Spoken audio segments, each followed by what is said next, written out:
who have been set aside to carry his glory. Come on. Are you hearing what I'm saying? That's what God wants. Look, so God earmarks a people and says, I'm after this in your life, right? He said, but you can't come in here without me giving you the permission to come in. Watch this. So God says to Moses, he says, I don't mind you coming in here. In fact, I really want you to. But here's what you got to do. You got to take off. Come on. I was almost going to fool around and sit on that accidentally.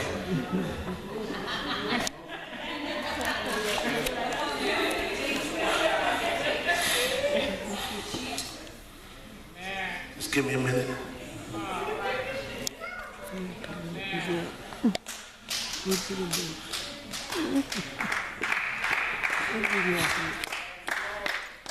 He said, I'll let you come in. But the only way you can come in is if you take off your shoes. Let me tell you something. There is a place in God where nothing man-made will do. All right. No man-made music. No man-made words. There's a place in God where only what God says works in that place. He said, I need you to take your shoes off because even that little wedge on the sandal brought you up too high. All right. I need you to take your shoes off because too many of you all like shoe shopping.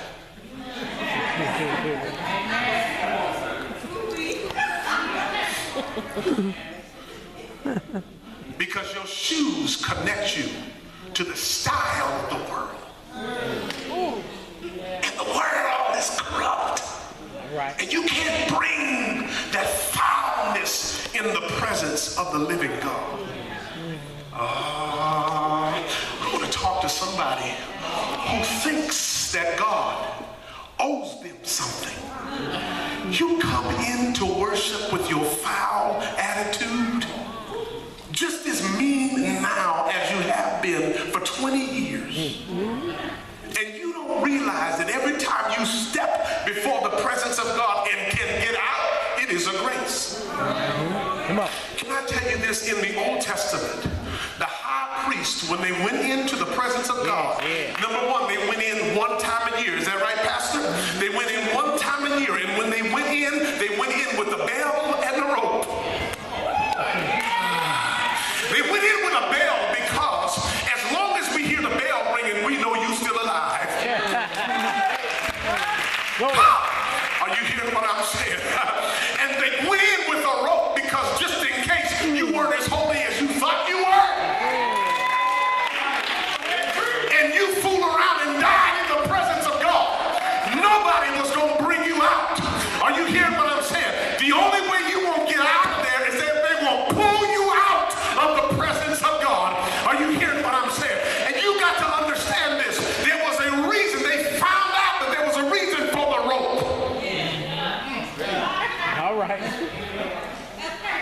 Are you hearing what I'm saying? And so you've got to understand. See, our praise is too shallow in the house of God because when we come into the house of God all jacked up and we think God doesn't care about our sour attitude, you don't realize how much grace God has extended to you to let you get in the church, sit down with your bad attitude, give your $2 and get up and go home. Come on.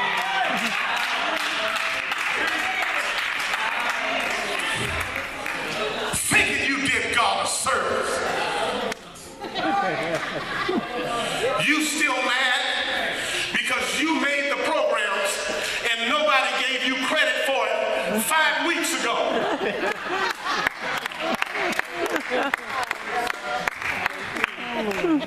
You come into the house of God with a bad attitude and you don't realize it is because the sacrifice of Jesus that you were able to get up and get out. Let me tell you this. When you come in with the attitude, God don't even have to see it. He can smell it.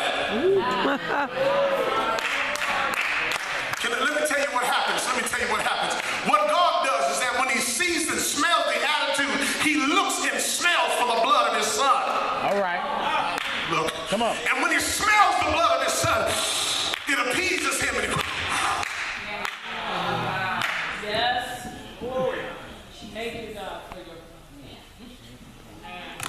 and we don't give Jesus the praise he, you know that thing. See, that'll make me get in my car and go home. We don't give Jesus the praise he deserves. Because we think we saved ourselves. I think one of the things we forgot is God is holy.